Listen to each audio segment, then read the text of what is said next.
to the show and the discussion that the council tried to ban, the row that they didn't want. It's about Birmingham's Bullring Shopping Centre, but it speaks to every city and town in the country, because the question we're really asking is who comes first? Is it the people or is it the developers and the businesses? Next Wednesday, the Planning Committee votes on whether to redevelop this enormous site. Now, this is a model of the Bullring today. Over there, here, is St Martin, surrounded by market stalls that run through that area. Anybody who knows Birmingham will know exactly what we're talking about. Yes, they all say at the back there. But it's time, apparently, for the Bullring to go. So, gentlemen, will you please now remove the Bullring Shopping Centre? Out it goes, including, I might add, Birmingham's famous landmark, the Rotunda. We can get rid of that. You're not happy about that? You want to keep the Rotunda? My goodness me. And in comes this. Now, this is a model of what we will see. There will be 200 shops. There will be 2 department stores. That ring road will go underground. This will be built in pleasant sandstone, red brick, nice and pleasant things. It'll be built in the style of the 1920s and the 1930s. And this remarkable model over here will be Birmingham's new symbol. It's 30 stories of solid office block. Well, the question is, ladies and gentlemen, what do you make of it all? Joe Holyoke, where are you? I'm sorry, there you are. I'm confused with all of this. What do you make of it? Well, we think that the City Council is running a severe risk of repeating the mistakes of the 1960s when the Bullring Centre was built, of building a big inflexible shopping centre which is all shopping and not much else, which disadvantages the people who use the markets and the cheap shopping that's there in the Bullring at the moment, that has not a great deal of space for pedestrian routes, and is still dominated by the motor car, as the Bullring is today. Well, Jeff Moyer, you're one of the architects responsible for this. Why do you like it so much? Well, first of all, it's not disadvantaging the traditional shop of the Bullring. We're not taking away the traditional shopping of the Bullring. The best of it is the markets. We're keeping the markets, we're making them better. The good bits are the local shops that bring people in, make the Bullring famous. We're keeping that. What we're getting rid of is this rubbish that they call architecture, this grey concrete mess. That's going. But the new buildings are coming, but the Bullring, the character is staying. Now, what's upset people an awful lot, in particular the traders? Frank Ellis, you are a market trader. I am a market trader, and I challenge Jeff Meyer to what he just said. You are not. You keep saying to us, we are catering for the market trader. You know you're not. You know that there's going to be no market stalls in the Bullring where it is today. You tell me, we've been to all your public consultation meetings where, oh, you can't speak, you're a market trader. You can speak because you're going to say how nice the icing looks on the cake, and that's all it is, icing on your cake.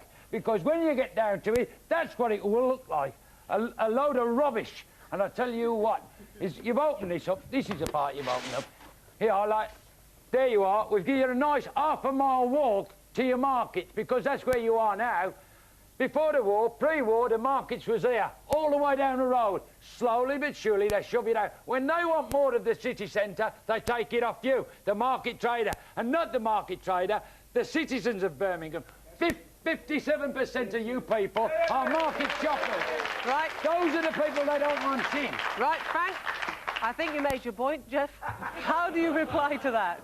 I think Frank made his point. He's made it over and over and over again. He is making his point. You know we are listening. All these people out there have as well. Right. Now, let the man answer, because there's a lot of you and there's only one of him. Go on. He's made a lot of noise.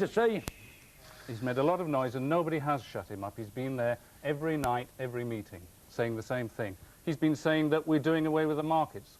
We're not doing away with the markets. We're not doing away with the markets. You tell me, can you... No, you keep saying to us, when we questioned you at your public consultation meetings, is all as you can keep saying is, we're providing the space. You're providing a load of market space with no market traders there, because you're telling us that you can stick all the markets where now there are only 2 markets, on the road, the other side of Edgbaston Street. Right. Deny that. Jeff. The developer is going to hand over to the city a new building worth 35 Take away from million. the city. Take away the city from the city. No. It's being sold to you people. Frank, you must let him finish at least a sentence. Thank you. Go on. Ready?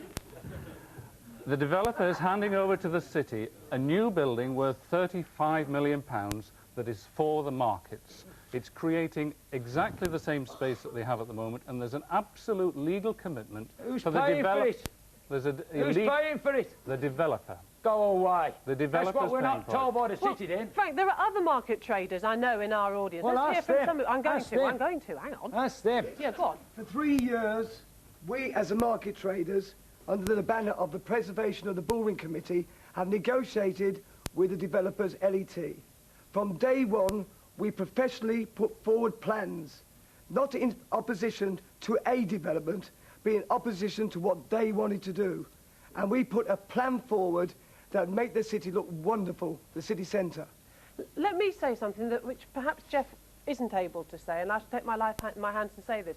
I was down there today, and it's very shabby down there. It needs a new place. well, let me- It needs a coat of paint. I've got to pull you up. let's- It's a city let to him put answer it it. forward. I've got to pull you up on Well, that, let him madam. answer it. Let him answer it. A market, a street market is what the Bullring is, a street market. It's no fancy of the developers put there before the bloody buildings. Andy Foster, are you going to be voting in favour of this? You can see there's a lot of heat, a lot of people upset. Well, I'm very sceptical about it. But the problem for the councillors is that if we don't vote in favour of it, if we refuse it, the developer can appeal to the minister. Frank has no such right. None of the objectors have that right. If we approve it, there's no right of Who appeal. put the councillors But there? if we refuse it, the developer can go straight to the minister, and very often there's a huge great building going up in Colmore Row at the moment on just that basis. The minister allows the appeal. The government is committed to free enterprise. It believes in developers' rights. It said we've got to approve applications. We're in a position where I would love to refuse it, and I think I would be very, that's the way my mind is going. But I know a lot of my colleagues, for honest reasons, will try and think, let's get into a negotiating position, let's see if we can pull Look, something back. I'm going to walk through all of this. There's lots and lots of hands up over here. Go on, Given speak. that the council owns much of the land, surely they can prevent the development if they wish to by just retaining hold of the land. Right, that's the point. Yes, go on. Do you shop in the markets? I used to. I have don't at the moment because I work out in Selly Oak. But every time I've been around the whole of the country, and I say I'm from Birmingham, the first thing they say is a bull ring, and the first thing they recognise is the rotunda. Do you want to keep it? Yes, it should. It's part of the Birmingham skyline. So you don't want any redevelopment at all? No, well, it was destroyed when the bull ring was built in the first place, but now it's been destroyed. Let's just leave it as it is. Sir? To me, I like to see the bullring. I go down several days a week. I meet all the old age people down there. I'm an old age pensioner myself. They get the price of the food as cheap as it suits the pockets. And these fellas and the ladies, they go get stores, they're great to the old age people. Right. And the old age people are there every day. Sir? That's their life. Andy Foster says about the concern about taking it to the Department of the Environment, because I'm sure that if it does go back to the Department of the Environment, they will possibly refuse it as well. It's a kind of blackmail. We should be able to decide our own local matters ourselves.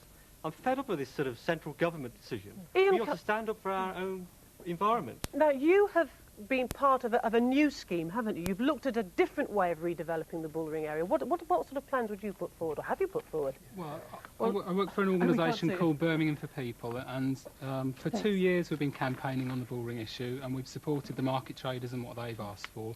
And we put forward alternative plans for the Bullring, which included public open space, included a fantastic new setting for the markets and for the church, included new elements like housing, which LET haven't included, against all the recommendations of the City Council and everybody else who knows anything about how to plan a city. We wanted leisure facilities, everything you need to make a city vibrant. And what are LET going to do?